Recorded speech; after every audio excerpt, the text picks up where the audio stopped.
Today we're installing the M3 Style bumper from Kies Motorsports, and we're going to struggle. Goodness gracious. Are we still stuck? What are we still stuck on? Who are you? Who are you? And we're also going to question our life choices.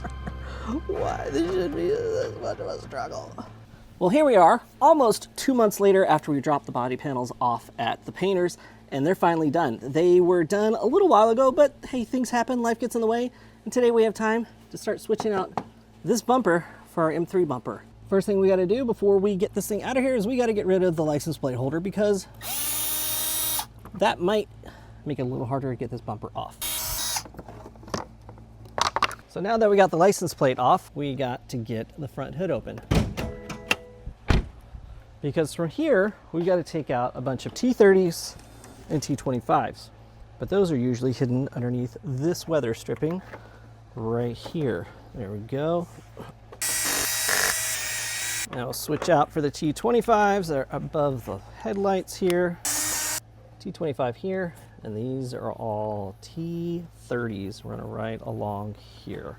Now the next part of this is up underneath the front bumper. There's these little 8mm screws and then some little push pins that we got to take those out. Now I don't have a lift, so there is not going to be any crawling underneath this car to get this done. This is all just going to be done right here. There's one. So with these little push pins, I got my pry tool that I usually use for like all the interior stuff. Sure, I'm gonna break something though. Oh, there we go. Now, since we're working from the bottom to the top, the next best step is to approach the fender liners. And that involves two small little 8mm screws at the bottom, and then there's actually one short one up at the top, and then also two longer ones up there. But before you can do that, it's gonna be best to turn the wheel from all the way to the outside to all the way to the inside, so that way you can actually access those two screws up at the top. Good, third one's out. Can y'all see right here? So we got first one right there. Now, while that first one is pretty easy to gain access to, that second one, that one's back behind the fender liner. A little bit more. Why this should be this much of a struggle? Why do I like hobbies that do that? All right, yes, I got it. Okay. Now that we got all the screws out, we've got to disconnect the fog lights and the PDC. So, fog light connector is down here towards the bottom. I don't know if you guys can see that, but it's right down here. So with that, just kind of squeeze it. There it is. That one is free. So one fog light is loose. And then we've also got some PDC connectors that we need to work with as well. Yeah, that's my PDC. So the PDC is also right below the fog lamp. So we're gonna be disconnecting this one as well. Quick little squeeze. Squeeze and pull, come on, baby. You're still holding on. Oh, one tab pushed in. Did I break it? Oh. Oh my God, come on. All right, well, you don't need to watch me struggle on this. Hold on. Once you have the fog lights disconnected on both sides and the PDC from the passenger side, you're now ready to start loosening the bumper from its attachments. Now, keep that trim tool handy because you're gonna need it. Those fog light wires, they're actually still connected to the car, so you're gonna need that to disconnect those wires before you actually take the whole bumper off. Ah, goodness gracious. Are we still stuck? What are we still stuck on? Who are you? Who are you? Sure, to scratch the car. Seriously? This should be a prime example of what not to do. Set this down gently, hopefully not scratch it. Why don't you want to come off? Just disconnect. Ah, yeah, boy. One bumper off. Holy moly. All right, I'm gonna set this in the grass for a second. Whew, we gotta make some room because we gotta transfer a whole bunch of parts over to the new one. So here is what is going on today. M3 style bumper for my F30. F31. Let me go get the old one. We're gonna get started with that. Woohoo! Okay, we got a lot of work to do. All right, so we gotta get the grills out now. These are these little tabs here. A lot of times you'll see people just kind of yank them out straight from the front. We're not doing that today. We're gonna be gentle and we're gonna pop these over there. And the easiest way that I found to gently pop those over there is to use a little screwdriver, get into the groove and release the tabs. That way they just come out super easy. The next piece to come out is the center support, and that one easily comes right out if you just lift from the top and gently roll it out. Next, let's get the fog lights out. To get the fog lights out, there's two 8mm screws that you can undo, and those are very easy to take out. After that, the fog light just rolls out from the top down towards the bottom. There's a little tab at the bottom that helps secure it into place, and you can just easily roll that out as well. So now we're going to be transferring over the fog lights. Now we've got our little grills here. And what we're going to do is just gently throw those into the little tabs over here on the inside portion. There's 2 little notches. And then from here, it's a little hard to get these in here. There we go. So the bottom aspect slides in. I just don't want to scratch the paint. I wonder if I did that on the other side. Ooh, there we go. Okay. So now it's all slid in here. So this screw hole here matches up with this little pylon here, and then the same thing here to there. Now we got to get the fog lights mounted up in there, and let's do that now. Now we've got our 2 tabs right here. These are going to slide in right here. So now we've got that gently slid in there. Now, only one mounting point is going to line up here, and it's the upper outer one. That one's the only one that's going to line up. It's okay though, because it's a pretty snug fit with the 2 tabs in the bottom, and then we're going to use the screw hole on the inside lower aspect just to mount the grill to the bumper itself. These are all going to be, I'm just going to hand tighten these, because the last thing I want to do is overdo it, over tighten it, and then we mess something up. So after securing these and doing the other side, we can now move on to putting in the central support. Little tabs that are right here, those are going to slide into these little notches right there. So kind of push forward and then snap it down into place. So there, our central support is in place, and now we can put in our grills. All the snaps. Give me a right. All right, next up we've got to transfer over the PDC, and then we got to put in the headlight washers. Now, my car does not have headlight washers, but they still send you from Kies Motorsports a little adapter to plug it up, and the opening for it is right there. So evidently with these headlight washers, you're supposed to be able to snap these in. Now, I don't know if I'm missing something, but this is not snapping in at all. So supposedly there's a little tab somewhere on here. There's no tab here. So we're gonna have to, I think, just use some good old adhesive. I'm gonna clean it up with some alcohol. Question really comes down to is where is it gonna sit snug? So I think what I'm gonna do is this part right here has a little bit of it sits a little bit tight right in this part. I'm just gonna line this whole inner border in here. I'll put a little dab right there, a little dab right there. So just all in those areas there. We'll slide this in.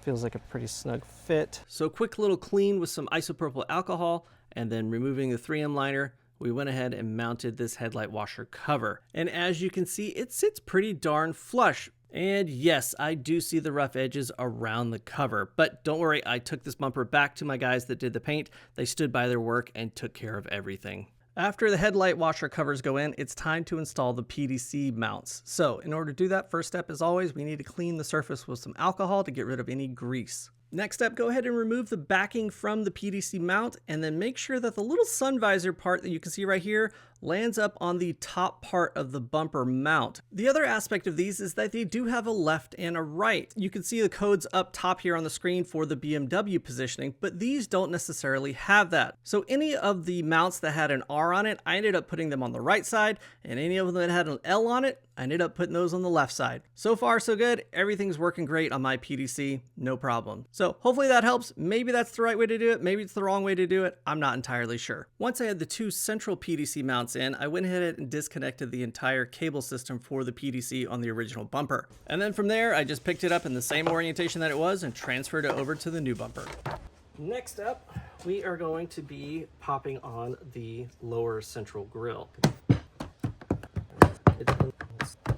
And that went on pretty smoothly until we got to the final corner. Of course, there's always one little part that has to give you trouble. This outer corner here just doesn't quite want to participate. The last little bit, you can do it. You can do it. Yeah, I couldn't do it. Maybe.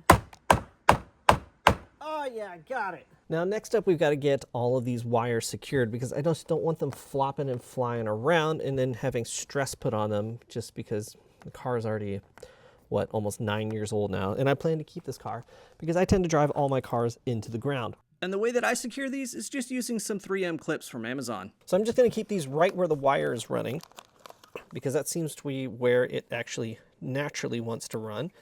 And then we're just going to zip tie these to it. There we go. Now we got to do something a little different here because this cable, I don't want it really dangling too much here. I guess I could pass it back here. Yeah, that's what I'm going to do. I'm going to pass it back here. This is the PDC center. Let's see if we can actually get this thing back there. But if we can bend this out of the way. There we go. Now we're back behind it. And now what I can do is secure it, I think, back in here. Seems pretty good. All right, to help these things stay on as long as possible, we're going to be putting some super glue right around the edges of the 3M tape. And that's only really for peace of mind. All right, you can see we've done the super glue all around the edges of each one of these. So we should be pretty darn close to being done with this and just being able to get it back on. Oh, geez, a little runner there. Oh, my OCD is going to go crazy. Next up, we're going to start transferring all of these little pieces here over to the other bumper, and in fact, these as well. So make sure that all these get over there so that way it mounts up correctly.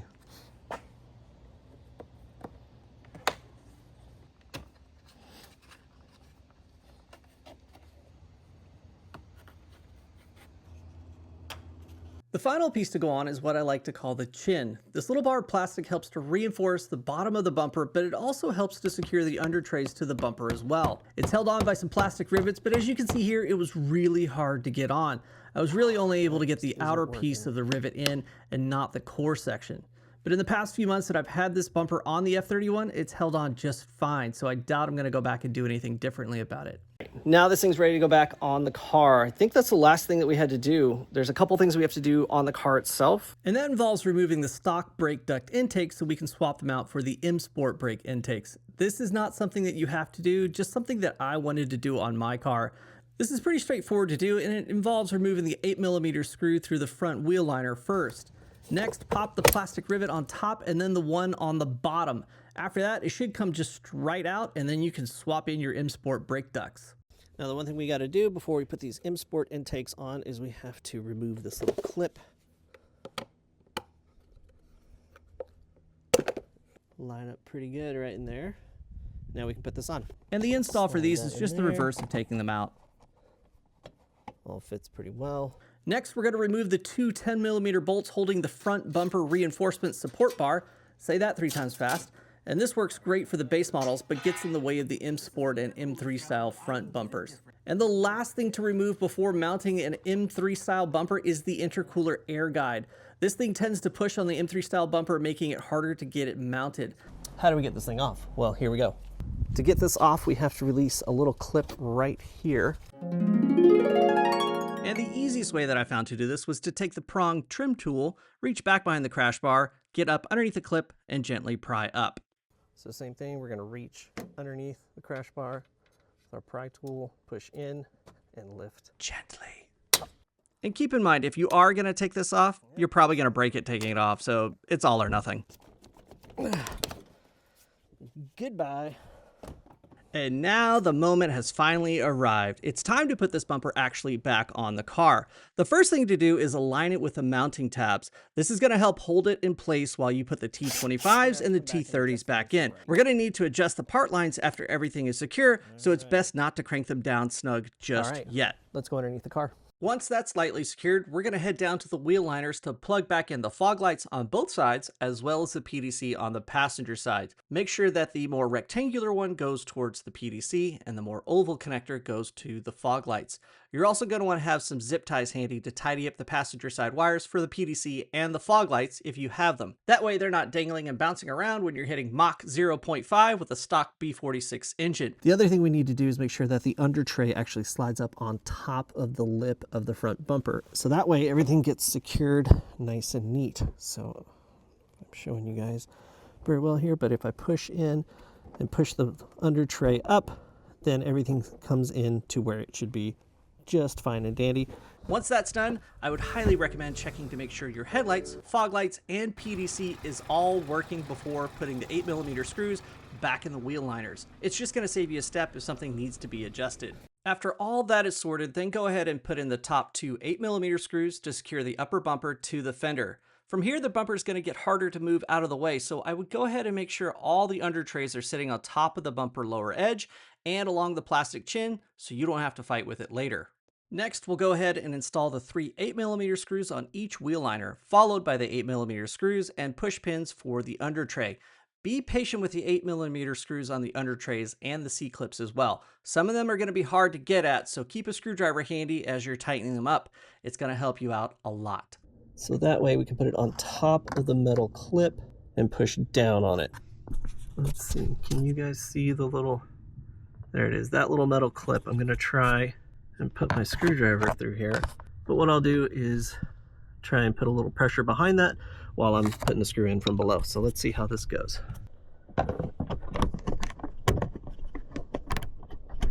And tighten that. I can see the tip of the screw coming through. Now we will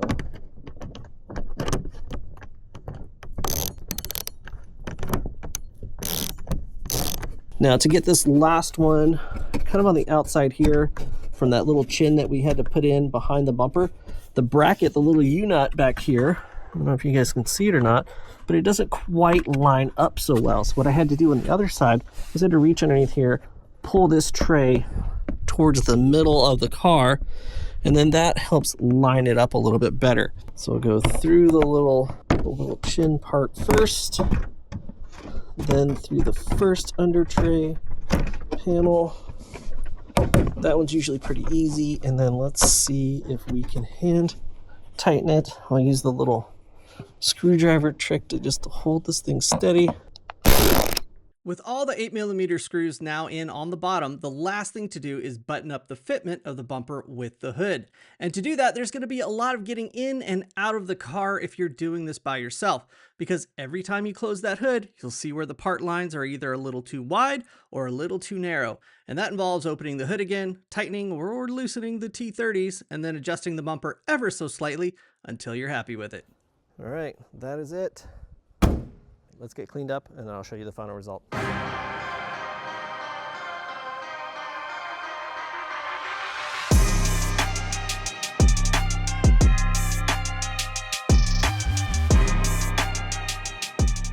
It's all done, it's on there, and it looks great. It took me better part of pretty much 2 whole days to do this because 1, I was missing some parts that I felt like I needed, so I ordered those. And 2, I've never done anything like this before. For about 2 days worth of work, I'm pretty excited about that. So this looks really good. Now, just gotta get a roundel, get this thing back on the road here soon.